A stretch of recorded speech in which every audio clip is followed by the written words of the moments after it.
আল্লামা সাঈদী বলেছিল, ও আল্লাহ, তোমার ইজ্জতের কসম, তোমার সম্মানের কসম, 1971 সালে কোনো বালি বা কাদা আমার গায়ে লাগে নাই।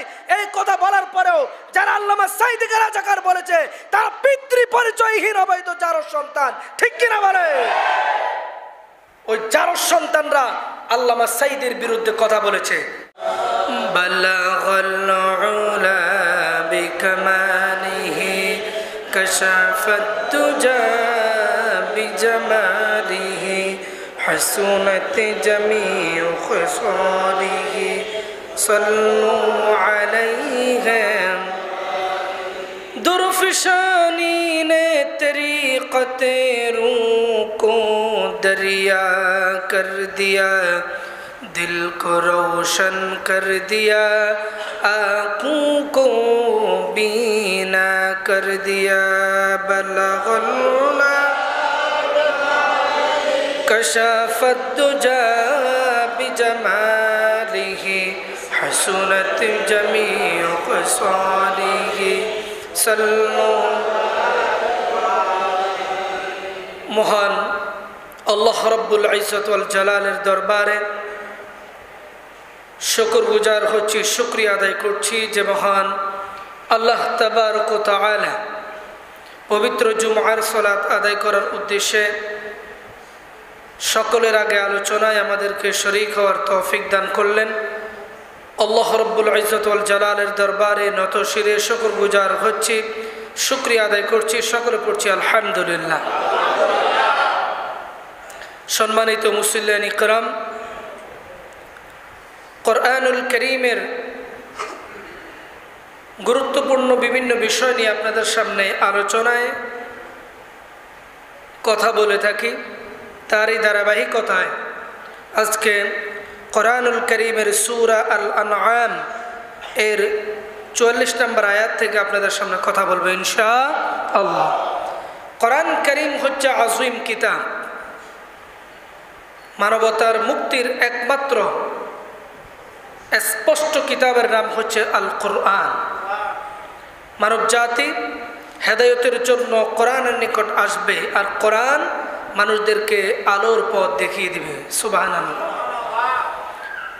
কোরআন হচ্ছে হাযা বায়ানুল লিন্নাস, মানব জাতির জন্য বর্ণনা, আর যারা আল্লাহকে ভয় করে তাদের জন্য কোরআন হচ্ছে পথ প্রদর্শক। সুবহানাল্লাহ। এই জন্য যত আলোচনা হবে, যত মাহফিল হবে, প্রত্যেক আলোচনার মূল কেন্দ্রে থাকতে হবে কোরআন, আর ব্যাখ্যায় থাকতে হবে রাসূলের হাদিস। রাসূলুল্লাহ সাল্লাল্লাহু আলাইহি সাল্লাম বলেছেন, আখিরি জামানায় মানুষেরা যদি কোরআন আর হাদিসকে মজবুতভাবে আঁকড়ে ধরতে পারে তাহলে ওই মানব জাতি পথভ্রষ্ট হবে না। প্রিয় উপস্থিতি, সাহাবায়ে কেরাম ইসলামের জন্য, দ্বীনের জন্য যে কষ্ট করেছেন, যে কোরবানি করেছেন, সেই ইতিহাস আমাদের জন্য অনুপ্রেরণার। হযরত খাব্বাব রাদিয়াল্লাহু তাআলা আনহু শরীর গর্ত হয়ে গিয়েছে জালিমদের অত্যাচারে, ক্ষতবিক্ষত হয়ে গিয়েছে শরীর।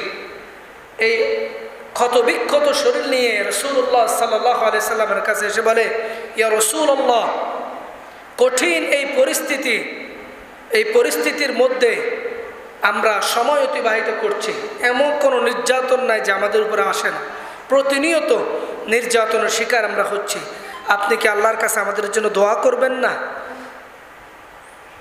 রাসূলুল্লাহ সাল্লাল্লাহু আলাইহি সাল্লাম হযরত খাব্বাবকে ডাক দিয়ে বললেন, খাব্বাব, তোমাদের পূর্বে যারা দ্বীনের কথা বলেছিল, ইসলামের কথা বলেছিল, সমাজশক্তি, রাষ্ট্রশক্তি তাদেরকে ধরত, নির্যাতনের স্টিম রোলার তাদের উপরে চালিয়ে দিত, জীবন্ত মানুষগুলাকে লোহার চিরুনি দিয়া শরীর থেকে গোশতগুলাকে আলাদা করে ফেলত, জীবন্ত মানুষকে কোমর পর্যন্ত গেড়ে মাথার উপরে করাত দিয়ে চিরে জীবিত মানুষটাকে দ্বিখণ্ডিত করে ফেলত। ও খাব্বাব, ধৈর্য ধারণ করো, সবর অবলম্বন করো, অবশ্যই আল্লাহ তাআলা তোমাদের বিজয় দান করবে। সুবহানাল্লাহ। যে খাব্বাবের শরীর ক্ষতবিক্ষত হয়ে গিয়েছে, সেই খাব্বাবকে আল্লাহ তাআলা নবী বলেছেন ধৈর্য ধারণ করো। তাহলে খাব্বাবের মতো নির্যাতন তো আমাদের উপরে আসে নাই, আসছে? এরপরও আল্লাহ তাআলা মুসলমানদের বিজয় দান করেছেন, আলহামদুলিল্লাহ। তো যে আয়াত থেকে আমি আপনাদের সামনে কথা বলবো, আসুন আগে আয়াতটা তেলাওয়াত করি, তারপর আলোচনায় প্রবেশ করে সকল আমার সাথে পড়েন। আউযু বিল্লাহি মিনাশ শাইতানির রাজিম। বিসমিল্লাহির রাহমানির রাহিম।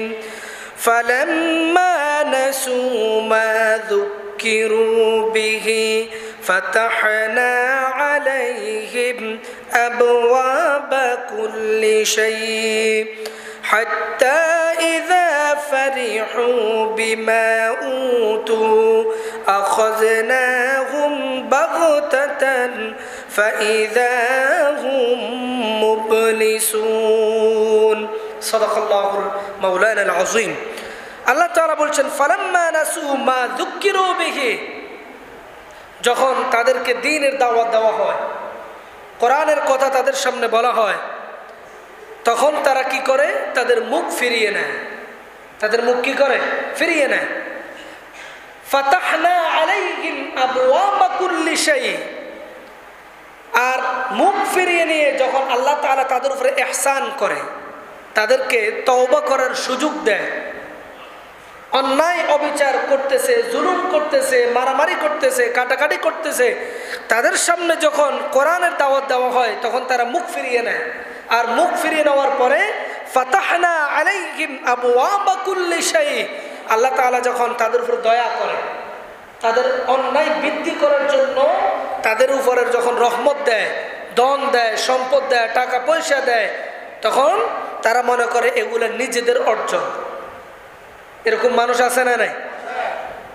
কোরআন মানে না, দিন মানে না, নামাজ পড়ে না, রোজা রাখে না, কিন্তু ধন সম্পদের অভাব নাই, টাকা পয়সার অভাব নাই, তখন তারা মনে করে এগুলা আল্লাহ তাদের উপরে দয়া করেছে, অনুগ্রহ করেছে, আর এগুলো নিজেরা কামাই করে অর্জন করেছে।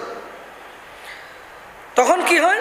হাত্তা ইযা ফারিহু বিমা উতু আখাযনাহুম বাগতাতান ফাইযা হুম মুবলিসুন, তখন তাদের চতুর্দিকে তাদের উপরে আল্লাহ তাআলার পাকড়াও নেমে আসে, আযাব নেমে আসে। তখন কি হয়? ফাইযা হুম মুবলিসুন, তখন তারা নৈরাশ হয়ে যায়। তারা হায় রে, আগেই তো ভালো ছিলাম, যদি এই কাজ না করতাম তাহলেই তো ভালো থাকতাম।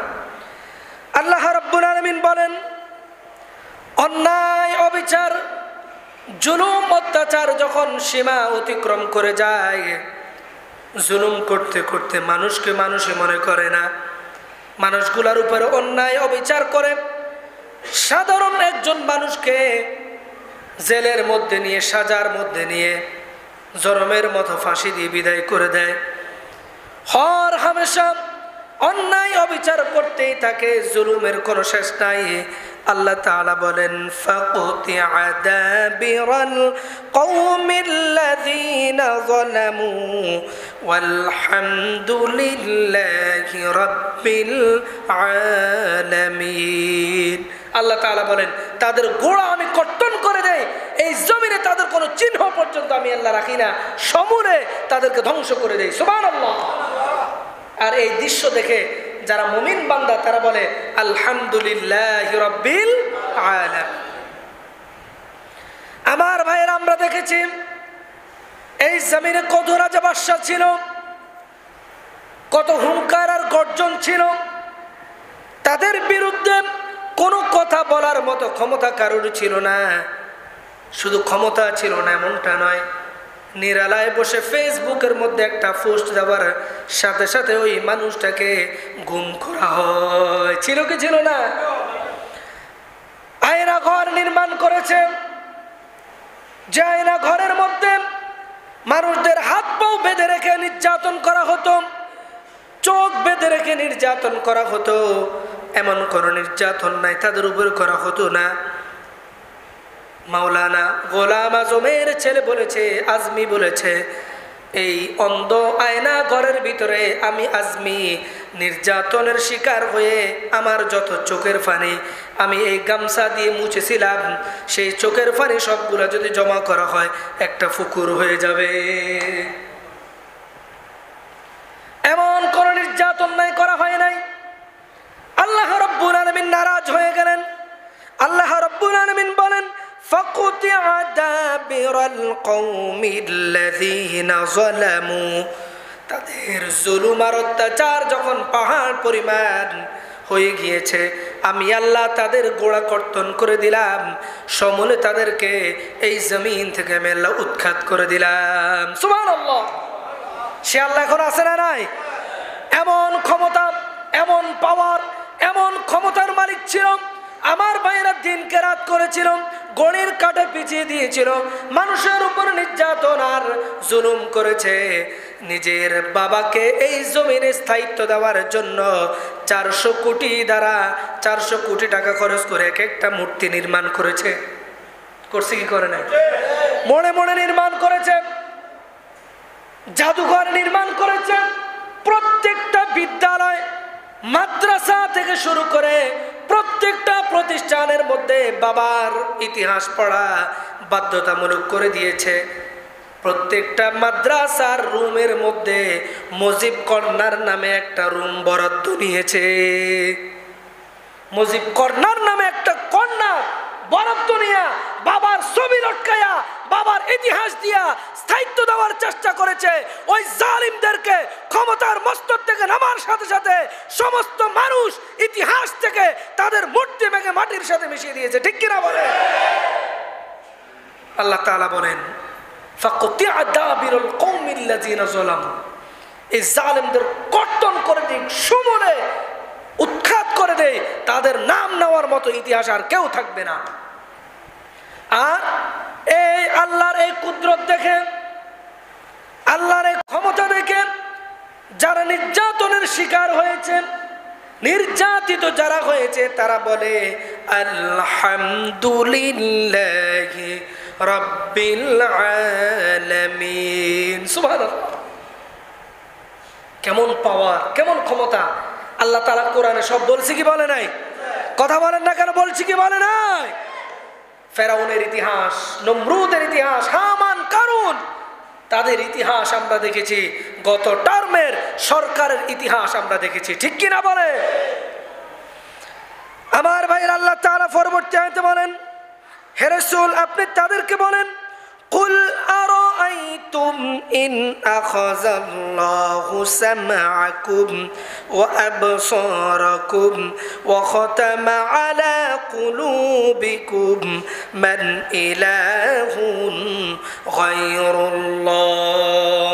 যখন আপনি তাদের দৃশ্য দেখেন, আখাযাল্লাহু সামআকুম ওয়া আবসারাকুম ওয়া খাতামা আলা কুলুবিকুম, এমন ভাবে তারা চলাফেরা করে মনে হয় যেন তাদের কলবের মধ্যে মোহর মেরে দেওয়া হয়েছে। কি মেরে দেওয়া হয়েছে? মনে হয় যেন একটাও মরবে না, মনে হয় যেন একটারও মরার কোনো চিন্তা নাই। ওয়া খাতামা আলা কুলুবিকুম, তাদের কলবের মধ্যে মোহর মারা হলো। ওয়া সামঈকুম, কর্ণের মধ্যে পর্দা টেনে দেওয়া হলো। তারা হক বাতিল বুঝার ক্ষমতা তাদের নাই। এমন জুলুম করেছে, এমন অত্যাচার করেছে, কোটি কোটি টাকার সাম্রাজ্য গঠন করেছে, পাহাড় পরিমাণ টাকা পয়সার সাম্রাজ্য গঠন করেছে। বাংলাদেশের সমস্ত মানুষের টাকা নিয়ে আমেরিকার বেগম পাড়ায় এক একটা বাড়ি নির্মাণ করেছে। ঠিক কিনা? আল্লাহ তাআলা বলেন, কুল আপনি বলেন তাদেরকে, আর আইতুম, তারা দেখে না, ইন আখাযাল্লাহু সামআকুম ওয়া আবসারাকুম, চোখের মধ্যে পর্দা টেনে দেওয়া হয়েছে, কানকে বধির করা হয়েছে, কলবের মধ্যে মোহর মারা হয়েছে। মান ইলাহুন গায়রুল্লাহি ইয়াতিকুম বিহ, কোন আল্লাহর কোন ভয় তাদের অন্তরে নাই। আল্লাহর ভয় অন্তরে নাই। একদিন মরতে হবে, একজন মানুষ বাঁচতে কত টাকার প্রয়োজন, অথচ এক একজন চেয়ারম্যান, মেম্বার থেকে শুরু করে এমপি, মন্ত্রী পর্যন্ত কোটি কোটি টাকার পাহাড় করেছে। ঠিক কিনা বলে? আমার ভাইয়ের আল্লাহ তাআলা পরবর্তী আয়াতে বলেন, কুল আরাআইতুম ইন আতাকুম আযাবুল্লাহি বাগতাতান আও জাহরাতান হাল ইউহলাকু ইল্লাল কওমুজ জালিমুন। হে রাসূল, আপনি দেখেন হঠাৎ করে যখন তাদের সামনে আযাব এসে যায়, প্রকাশ্যে এবং গোপনে, কি আসে? আযাব প্রকাশ্যে এবং গোপনে। তখন তারা বলে হাল ইউহলাকু ইল্লাল কওমুজ জালিমুন। আরে কি হইল, কেমনে হইল? সুবহানাল্লাহ কোন, আরো জোরে বলেন সুবহানাল্লাহ। তারা তো মনে করেছিল 41 সাল। কত সাল?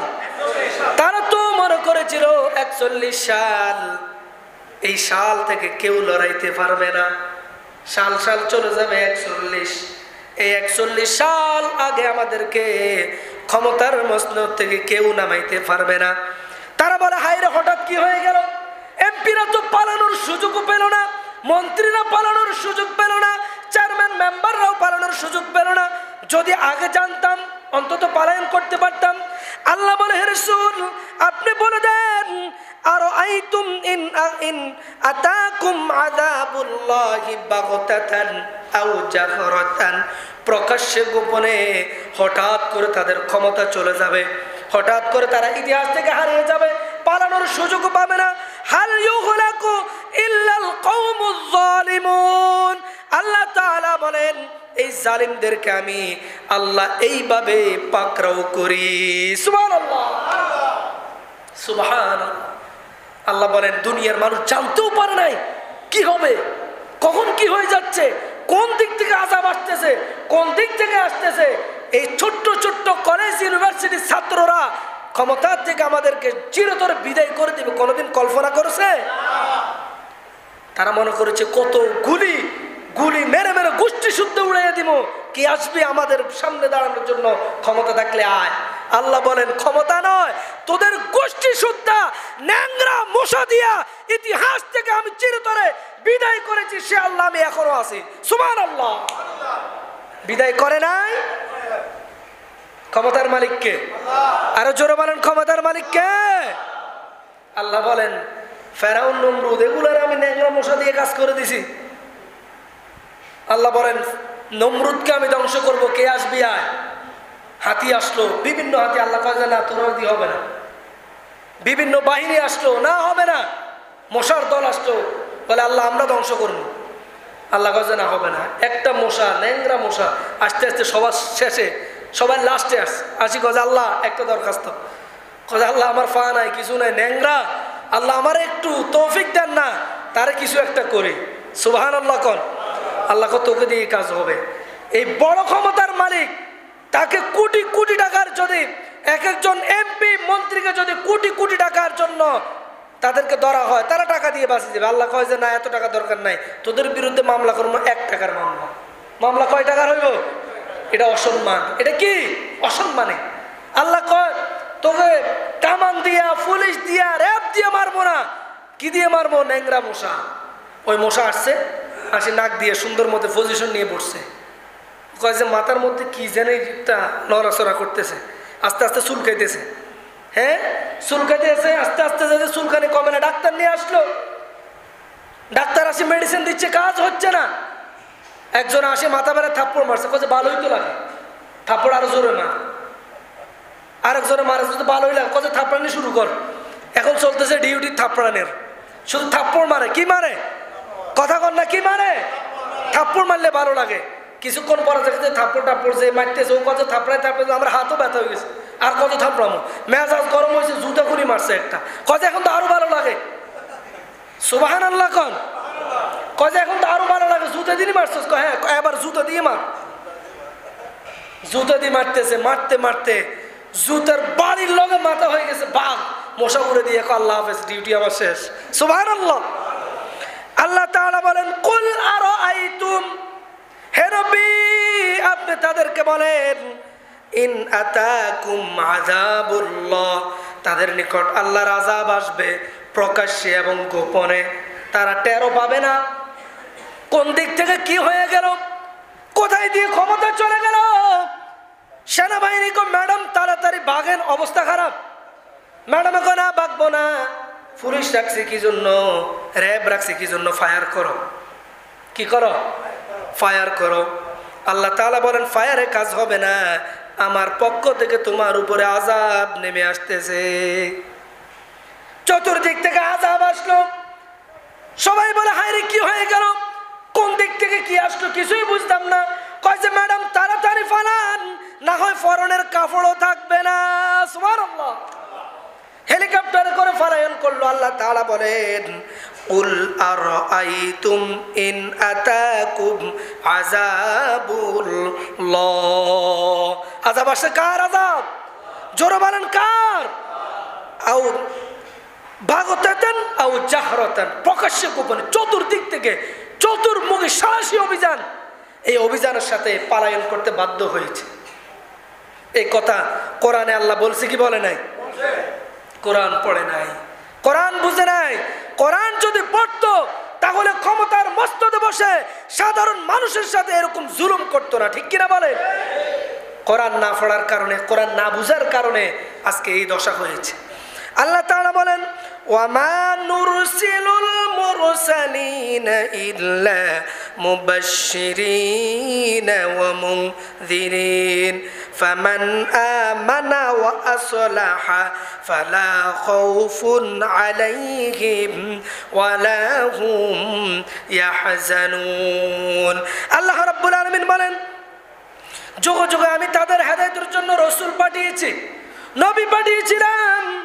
তাদের হেদায়েতের জন্য, তাদের মঙ্গলের জন্য, তাদের কল্যাণের জন্য আমি পাঠিয়েছিলাম। আর সমস্ত নবীরা এই দুনিয়ায় বলেছিল ইল্লা মুবাশশিরিন ওয়া মুনযিরিন, জাহান্নামের বই দেখিয়েছিল, জান্নাতের সুসংবাদ দিয়েছে, সব নবীরা দিয়েছে। আল্লাহ তাআলা বলেন ওয়ালাকাদ বাআসনা ফি কুল্লি উম্মাতির রাসূলা আন ইবুদুল্লাহা ওয়াজতানিবুত তাগুত। যত নবী রাসূল পাঠিয়েছিলাম সব নবীরা হেদায়েতের কথা বলেছিল, মানুষদেরকে আল্লাহর দিকে আহ্বান করেছিল, আর বলেছে তাগুতের বিরুদ্ধে। কার বিরুদ্ধে? তাগুতের বিরুদ্ধে কথা বলেছিল। আল্লাহ তাআলা আয়াতে বলতেছেন ইল্লা মুবাশশিরিন ওয়া মুনযিরিন, তারা মানুষদেরকে জাহান্নাম থেকে বাঁচার জন্য, জান্নাতের সুসংবাদ দেওয়ার জন্য এই জমিনে এসেছিল।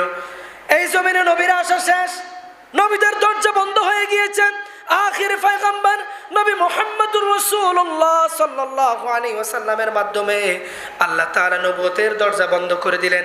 কোরআন নাজিল করে মানুষের জন্য হেদায়েতের সুউচ্চ মিনার দান করে দিলেন। এই কোরআন হচ্ছে মানব জাতির সংবিধান। কি বলেন? কোরআন হচ্ছে সংবিধান। এই কোরআনের মধ্যে সব আছে, কি করলে কি হবে, মানব জাতির কল্যাণের জন্য, মানবতার মুক্তির জন্য, মানব জাতিকে হেদায়েতের পথে করার জন্য যা দরকার সব দিয়ে আল্লাহ তাআলা আখির নবী মুহাম্মদুর রাসূলুল্লাহ সাল্লাল্লাহু আলাইহি সাল্লামকে পাঠিয়ে দিলেন। এই নবীর দায়িত্ব এখন ওলামায়ে কেরামরা জমিনে বাস্তবায়ন করেন।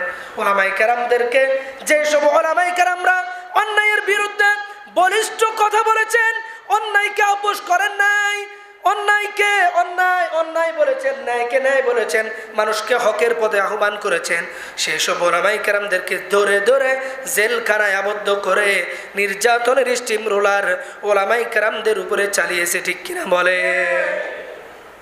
আমার ভাইরা, জামানার শ্রেষ্ঠ মুজাদ্দিদ, বাংলাদেশের জন্য শ্রেষ্ঠ আলেম আল্লামা দেলোয়ার হোসেন সাঈদী নাওয়ারাল্লাহু মারকাদাহু ওয়া জাআলাল জান্নাতা মাসওয়াহু, তিনাকে কত অপবাদ দেওয়া হয়েছে। কোরআনের ফাঁকি আল্লামা সাঈদীকে জেনার মতো তোহমত এই সরকার দিয়েছে, ঠিক কিনা? যে ব্যক্তি গর্বের সহিত সব সময় টকশোতে বসে বসে বিচারপতি মানিক বলতো আল্লামা সাঈদীকে আমি ফাঁসি দিয়েছি, সেই বিচারপতি মানিককে ধরা হয়েছে গণ দোলাই দিয়ে, এখন জেলখানার মধ্যে আছে, ঠিক কিনা বলে? এই জাতি কাউকে ছাড়বে না। আল্লামা সাঈদী বলেছিল ও আল্লাহ তোমার ইজ্জতের কসম, তোমার সম্মানের কসম, 1971 সালে কোনো বালি বা কাদা আমার গায়ে লাগে নাই। এই কথা বলার পরেও যারা আল্লামা সাঈদীকে রাজাকার বলেছে তারা পিতৃ পরিচয়হীন অবৈধ জারজ সন্তান, ঠিক কিনা বলে? ওই জারজ সন্তানরা আল্লামা সাঈদীর বিরুদ্ধে কথা বলেছে। আল্লামা সাঈদী শাহাদাতের মৃত্যু নিয়ে আল্লাহ তাকে উঠায় এনেছেন, কিন্তু যারা আল্লামা সাইদের বিরুদ্ধে কথা বলেছে, ওই জালেমরা এখন জমিনে পলায়ন করার জন্য ইন্দুরের গর্ত পাচ্ছে না, ঠিক কিনা বলে? এটাই হচ্ছে আল্লাহর বিচার। এই বিচার কার বিচার? আল্লাহর বিচার। আল্লাহ তাআলা কেমন মদদ দান করলেন, কেমন বিজয় দান করলেন। আল্লাহ রাব্বুল আলামিন বলেন, ফাকুতিয়া দাবিরুল কওমিল্লাযিনা যালামু, সমস্ত জালেমের গোড়া কর্তন করে সমূলে তাদেরকে ধ্বংস করে দেয়। সে আল্লাহ এখন আছে না নাই? সে আল্লাহ এখন আছে না নাই? এখনো যারা এই জালিম থেকে শিক্ষা না নিয়ে সামনের দিকে রাষ্ট্র পরিচালনা করবে, জালিম থেকে যারা শিক্ষা না নিবে, তাদেরও একই অবস্থা হবে, ঠিক কিনা বলেন?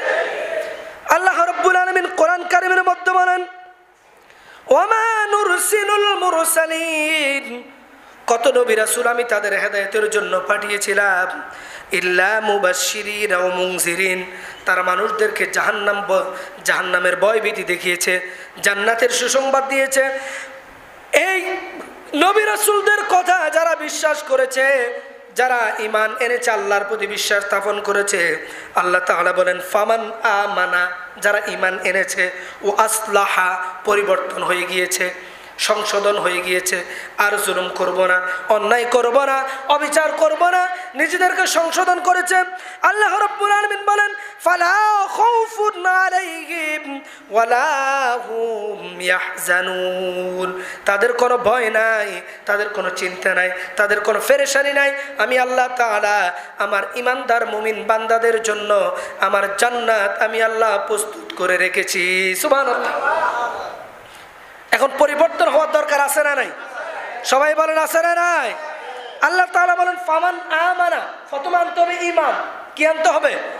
ঈমান আনতে হবে। ঈমান কি জিনিস? ইকরার বিল লিসান, তাসদীক বিল জিনান, আমল বিল আরকান। যেই ব্যক্তি ঈমান আনবে সেই ব্যক্তি ঘোষণা দিবে লা ইলাহা ইল্লাল্লাহু মুহাম্মাদুর রাসূলুল্লাহ। সবাই বলেন লা ইলাহা ইল্লাল্লাহ, লা ইলাহা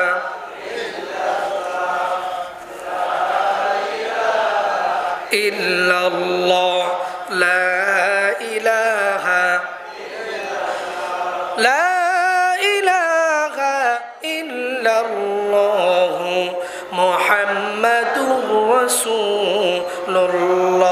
আল্লাহ তাআলা বলেন এক নম্বরে ঈমান ঘোষণা দিতে হবে, মুখে ঘোষণা দিতে হবে, প্রকাশ্যে ঘোষণা দিতে হবে। দুই নম্বরে হচ্ছে তাসদীক বিল জিনান, অন্তরে বিশ্বাস করতে হবে আল্লাহ ছাড়া কোনো ইলাহা নাই, তিনি আমার রব, তিনি আমার সব, আমার তাকদীরে ভালো মন্দ তিনি করেন, আমার বিপদ আনেন তিনি, আমার বিপদ থেকে বাঁচানোর তিনি, ব্যবসা বাণিজ্য চাকরি বাকরির মধ্যে ইনকামের মধ্যে লাভ দেন তিনি, আবার লসের মধ্যেও আসেন, সব কিছুতে তার পক্ষ থেকে আসে। এই ঈমান আনতে হবে। দুই নম্বর হচ্ছে ঈমান অন্তরে বিশ্বাস করা।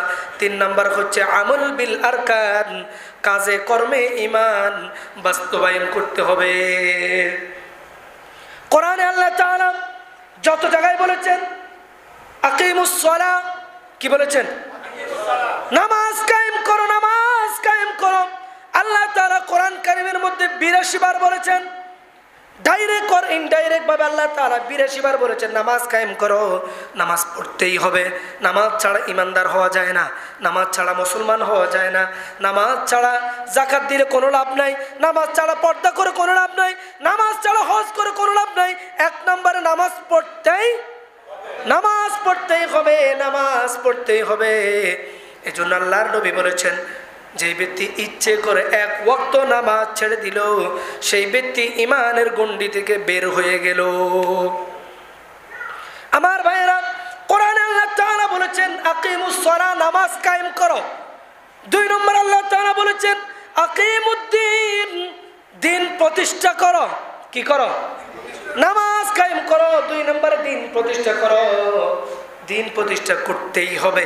নামাজ কায়েম করা যেমন ফরজ, দিন কায়েম করাও তেমন ফরজ, দিন কায়েম করতেই হবে। কোনো ব্যক্তি যদি বলেন আমি নামাজ পড়ি, রোজা রাখি, হজ করি, যাকাত দেই, ইসলামের সমস্ত বিধিবিধান আমি মানি, কোনো ত্রুটি ক্ষেত্রে আমার নাই, কিন্তু দিন কায়েম করতে রাজি নাই, তাহলে ওই ব্যক্তি ইমানদার হতে পারবে? ইমানদার হওয়ার কোনো সুযোগ নাই, বেঈমান হয়ে যাবে, ইমান থেকে খারেজ হয়ে যাবে, ইমান থেকে বের হয়ে যাবে। আমার ভাইয়েরা, এই জন্য নামাজ পড়তেই হবে। ইমানের গুণের ভিতরে প্রবেশ করলেন, প্রবেশ করার সাথে সাথে আপনার দুই সংঘবদ্ধভাবে ঐক্যবদ্ধ হয়ে সবাই আল্লাহর জমিনে আল্লাহর দ্বীন কায়েমের জন্য চেষ্টা করতে হবে। কিয়ামতের দিন আল্লাহ তাআলা যদি আমাদেরকে প্রশ্ন করেন, ৯৬% মুসলমানের দেশ বাংলাদেশ, ঠিক কিনা? এই দেশে মুসলমানের কোনো অভাব নাই। বাজারে ঘাটে, রাস্তা পথের মধ্যে সব জায়গায় শুধু মুসলমান আর মুসলমান। বিভিন্ন সময় মুসলমানদের মিলন মেলা হয়, শুধু মানুষ আর মানুষ মুসলমান। সব মানুষ নামাজ পড়ে, জুমার নামাজে মসজিদ ফুরে যায়, দোতলায়ও মানুষ উঠে যায়, জায়গা হয় না, সব আল্লাহকে মানে। কিন্তু দিন কায়েম করতে বললে বলে, হুজুর এগুলো আমাদের কাম নয়, এগুলো আমরা কিভাবে করবো, এগুলো সম্ভবই না। কিয়ামতের দিন আল্লাহ তাআলা যদি আমাকে আপনাকে প্রশ্ন করে, তোমাকে আমি হাত দিলাম, পাও দিলাম, চক্ষু দিলাম, কত নাজ নিয়ামত দান করলাম, বিবাহ করলাম, ছেলে সন্তান হলো, ঘর বাড়ি করলাম, মেন ইন্ডাস্ট্রি করলাম, কত নিয়ামত দিয়ে আমি আল্লাহ তোমাকে পরিপূর্ণ করলাম, বান্দা আমার জমিনে আমার দিন কেন কায়েম করার চেষ্টা করো নাই? অসংখ্য নবীরা এই দিন কায়েমের জন্য রক্ত দিয়েছে। নবীদেরকে, জীবন্ত নবীকে করাত দিয়েছিল, দ্বিখণ্ডিত করা হয়েছে দিন কায়েমের বাধা দেওয়ার জন্য। শুধুমাত্র দিন কায়েমের কথা বলেছে, এই অপরাধে নবীদেরকে হত্যা করা হয়েছে, অসংখ্য নবীদেরকে হত্যা করা হয়েছে। আমাদের নবী মুহাম্মদুর রাসূলুল্লাহ সাল্লাল্লাহু আলাইহি ওয়াসাল্লাম, তার সুখ শান্তির কোনো অভাব ছিল না। আমার ভাইয়েরা, কাফেররা বলেছিল, মুহাম্মদ দ্বীনের দাওয়াত থেকে তুমি সরে যাও, তোমাকে প্রয়োজনে নারী লাগলে নারী দিব, বাড়ি লাগলে বাড়ি দিব, ঘর লাগলে ঘর দিব। তুমি যদি মনে করো ওই আকাশের চাঁদ এনে তোমার হাতে দিব, পূর্ণিমার চাঁদটা তোমার ডান হাতে দিব, সূর্য এনে তোমার বাম হাতে দিব, যা প্রয়োজন তা দিব, যেটা সম্ভব সেটাও দিব, যেটা সম্ভব নয় সেটাও দিব, তবে তুমি দিন কায়েমের আন্দোলন থেকে একটু সরে যাও।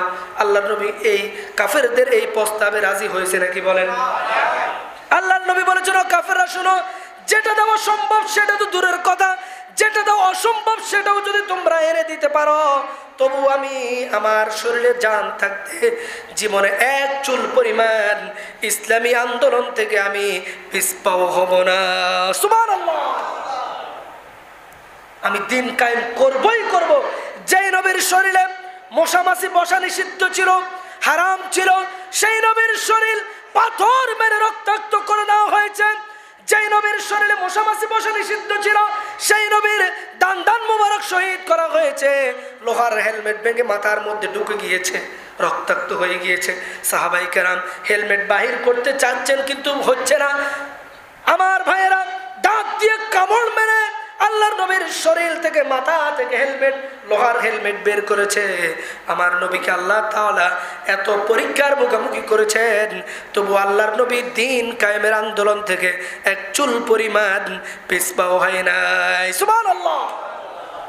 সেই নবীর উম্মত আমরা মনে করি এমনি এমনি জান্নাতে চলে যাব, এত সহজ নয়, বিষয়টা এত সহজ নয়। একটু চিন্তা করেন, একটু ফিকির করেন, একটু নিজেকে বুঝান। হায় রে মন, এই দুনিয়া অল্প কয়েকদিনের দুনিয়া, এখান থেকে বাড়িতে যাব এর কোনো গ্যারান্টি নাই, এখান থেকে আমি বাড়িতে যাব কোনো গ্যারান্টি নাই, নিশ্চয়তা নাই। চক্ষু বন্ধ হলে আমার নাম আব্দুর রহিম থাকবে না, আব্দুল করিম থাকবে না, আমার নাম হয়ে যাবে লাশ, মসজিদের মাইকে এলান হয়ে যাবে মরহুমের জানাজা, আপনি আমি মরহুম হয়ে যাব। আমার ভাইরা, যে ছেলে মেয়েরা আমাকে এত আদর করে, এত স্নেহ করে, আমার স্ত্রী আমাকে ছাড়া থাকতেই চায় না, সেই স্ত্রীকে যদি বলা হয় সকালবেলা তোমার স্বামীর জানাজা হবে, আজকে রাতটা তুমি তোমার স্বামীর সাথে কাটাও, রাজি হবে নাকি? কথা বলেন, রাজি হবে নাকি? ছেলে মেয়েরা কান্নাকাটি করতেছে, বাবার লাশ নিয়ে যাচ্ছে, খাটিয়া ধরে টানতেছে। গ্রামের মুরব্বীরা যদি বলে তোমার বাবার লাশ আমরা নিব না, ঘরের মধ্যে রেখে দাও, রাজি হবে নাকি? আমার ভাইয়েরা, এই দুনিয়া চাকচিক্যময়, এই দুনিয়া কিছুই না। চক্ষু বন্ধ করে দেখেন, সব শেষ হয়ে যাবে। আপনি একটু চক্ষু বন্ধ করে দেখেন, আশেপাশে কেউ নাই, 2 দিনের জন্য কান্নাকাটি করবে, সব দূরে সরে যাবে। আল্লাহ তাআলা বলেন যুয়্যিনা লিন-নাসি হুব্বুশ শাহাওয়াতি মিনান নিসাই ওয়াল বানিনা ওয়াল কানাতির। আল্লাহ তাআলা বলেন স্ত্রী বলো, ধন সম্পদ বলো, টাকা পয়সা বলো, গাড়ি বলো, বাড়ি বলো, চোখ বন্ধ করো, কিছুই নাই, কিছুই রইবে না। ছেলেমেয়েরা সব বন্টন করে নিয়ে যাবে, তোমার জন্য কিছু অবশিষ্ট থাকবে না। এই দুনিয়া থেকে বিদায় হয়ে যেতে হবে। আমার ভাইয়েরা, এই দুনিয়া থেকে বিদায় হয়ে যাওয়ার পরে আপনার আমার ঠিকানা যদি জাহান্নাম হয়ে যায়, তাহলে এই দুনিয়ার সুখ শান্তি, টাকা পয়সা, অর্থ সম্পদ আমার আপনার কোনো কাজে আসবে না, ঠিক কিনা? তখন দুনিয়াও শেষ, আখিরাতও শেষ। এই জন্য আল্লাহ তাআলা বলেছেন, যারা ইমানদার বান্দা, যারা আল্লাহকে ভয় করে, যাদের অন্তরে আল্লাহর ভয় ইস্তেকামাত আছে, তারা গুনাহ করতে পারে না, অন্যায় করতে পারে না, অবিচার করতে পারে না। আর যারা জালেম, তারা অবিচার করে, জুলুম করে। আল্লাহ তাআলা বলেন খাসিরাদ দুনিয়া ওয়াল আখিরা যালিকা হুয়াল খুসরানুল মুবিন। তাদের দুনিয়াও শেষ, আখিরাতও। দুনিয়াও তো কিছুই খাইতে পারে না। কোটি কোটি টাকার মালিক ধরছে ডায়াবেটিসে, কিচ্ছু খাইতে পারে না। ওর কোটি কোটি টাকা দিলে লাভ কি? ওর কোটি কোটি টাকার মালিক, পেটের মধ্যে হচ্ছে গ্যাস, কিছুই খাইতে পারে না। যেটাই খায় গ্যাস্ট্রিকে প্রবলেম আছে না নাই? ওর টাকা দিয়া, ওর অর্থ সম্পদ দিয়া হাজার হাজার মানুষ খেতেছে, ও খাইতে পারে না। তাহলে ওই টাকাও তোর কোনো কাজে আসতো না। আমার ভাইয়েরা, এই জন্য একটু চিন্তা করেন, একটু ফিকির করেন, কোথায় যাব? এই দুনিয়া থেকে আমাদেরকে বিদায় হতেই হবে, গোরস্থান আমাদের ঠিকানা হয়ে যাবে। আমার ভাইয়েরা, এই দুনিয়া কেউ স্থায়িত্ব লাভ করতে পারবো না, সবাই বিদায় হব। সেই জন্য আখিরাতের প্রস্তুতি গ্রহণ করার প্রয়োজন আছে নাকি নাই? আখিরাতের প্রস্তুতি নেন। এই দুনিয়ার চাকচিক্য মোহর মধ্যে পড়ে নিজেকে শেষ করে দিয়েন না, আখিরাতের জন্য প্রস্তুতি নেন। আপনার নামাজ, রোজা, হজ, যাকাত কোনো কাজে আসবে না যদি ঈমান ঠিক না থাকে, ঠিক কিনা বলেন? আগে ঈমান মজবুত করেন। আপনাকে এই দুনিয়ায় প্রত্যেকটা কাজে আল্লাহর আইনকে প্রাধান্য দিতে হবে। কথা বলেন ঠিক কিনা? কার আইনকে প্রাধান্য দিতে হবে? আল্লাহর আইন বাদ দিয়া মানব রচিত কোন সংবিধান, মানব রচিত কোন আইনের যদি গোলামি করেন, আল্লাহর কসম মৃত্যুর পরে জান্নাতে যাওয়ার কোনো সুযোগ নাই, ঠিক কিনা বলেন? প্রত্যেকটা কাজে আল্লাহর আইনকে প্রাধান্য দিতে হবে, যে আমার আল্লাহ কি বলেছে সেটা দেখতে হবে। অতএব আন আকিমুদ্দিন, সকলে দিন কায়েমের আন্দোলনে অংশগ্রহণ করতে হবে। আল্লাহ তাআলা যেন তৌফিক দান করবেন, বলুন আমিন। আমি সূরা আল আনআমের 48 নম্বর আয়াত, 44 থেকে 48 নম্বর আয়াত পর্যন্ত আপনাদের সামনে কথা বলেছি। ইনশাআল্লাহ বাকি আলোচনা আগামী জুমায় হবে ইনশাআল্লাহ। গত জুমায় আপনারা মসজিদে কালেকশন দিয়েছেন 2700